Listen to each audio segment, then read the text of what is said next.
I just feel like it's necessary for me to leave all these videos behind, because I do feel like a long time ago an angel came through to me and I watched this thing about two of the greatest guys that used to go around the world in ships, stealing gold from different countries, and pirates they were, and I forgot their names. It's going to be so sad because people like from Britain, if I could name them, they'd be so impressed with my knowledge.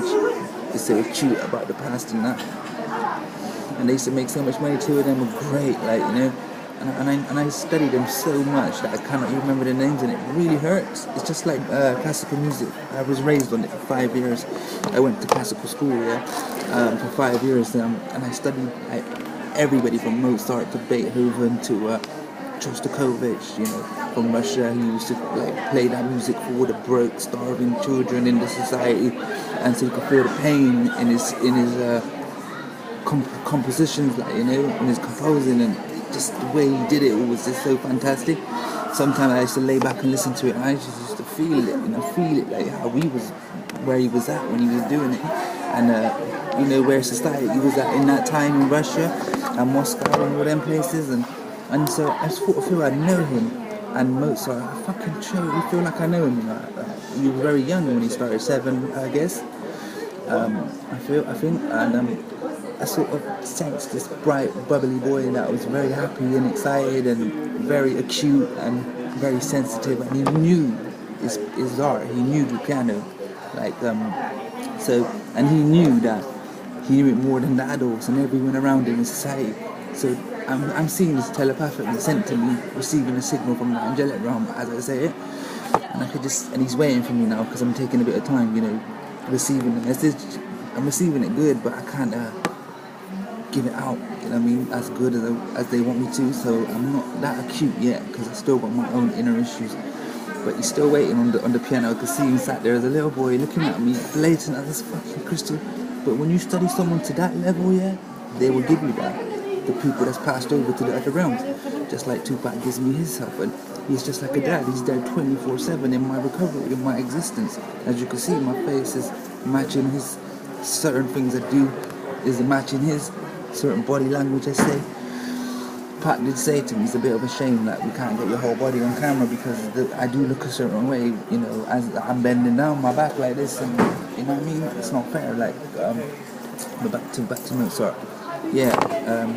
I could just see this cute little boy, very cute, white looking skin, sort of curly hair, with the clothes they used to wear, with the tight little jeans and with the socks rolled up to the knees and the clothes, and he was rich. I could see the audience around him, I could see the light and the sun shining in through the window, and I could see him just totally content with doing his job as a musician, like a god. He's trying to tell me something.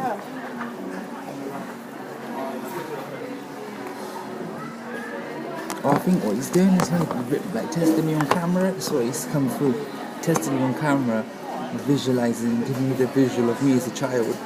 Because my work is to do with the children. So obviously, coming from a broken down brain damage for all these years, and being sexually abused myself, it's not easy. You get me? I have to be like Tupac, with the mic and with my speaking and in front of schools and whatnot. So. He's just sort of standing still on that piano, sat on the bench and just sort of looking at me, but through the inner eye in there, that part of the brain. Because different parts of the brain you look, see? It changes, so that's good. I guess it's my lesson for my acting, Because they are so adamant that I will be acting. My angels, that is. So that was a good. Thank you, Mozart, for that. Wow, I never knew that. Wow, fantastic. But there was something that got to me about Mozart was very funny, and that was the fact that they said that when women used to walk into the room as he got older, and he used to visualize them farting. And that was something that he hated, I think, and that was probably made him feel so intense inside his emotion that he probably played his heart out and probably got people feeling things that because if a devil comes inside you and makes your fans fart, and it's gonna make you so like, it's gonna make you feel things that you don't want to feel like. So he's probably pushed the limit because he's a genius, and all geniuses have some vent, something inside of them that's opposite to a vent, which means it's blocking their vent. So they have to fight extra harder to get their creativity out, to get what they want, you know what I mean? So yeah, but that was Mozart come through for me. I know if you know what I'm talking about, if you know this stuff, you would sense it. And as you read this video, later on in history, as I leave it behind, I want you to ask Mozart from your heart and send it to the universe and say, was that you? And say, if it was, show me the picture of what you were showing River. Okay? Alright, peace. Yeah, I think I'll leave it there. I can still feel Mozart there, but I sent him to the 7th realm. I only pray now to the 7th realm God. That's another one, because there's ultimately 7 universes. If there's 7 seasons, God built everything, nature built everything in 7s, evolution built everything in 7s, then ultimately there's 7 universes. We got one, then there's 7 others around it. So there's one creator for the first, we can call God, which Jesus came through. So if there's the other 6, there must be another Jesus for each 6, which means there's a powerful thing going on in this evolutionary process that we have no knowledge of, and that's why we need more teachers like L2C, and but I've got a lot more to teach on that subject, but I can't because it's like a 6-minute video, you know what I mean? So I want to do different bites.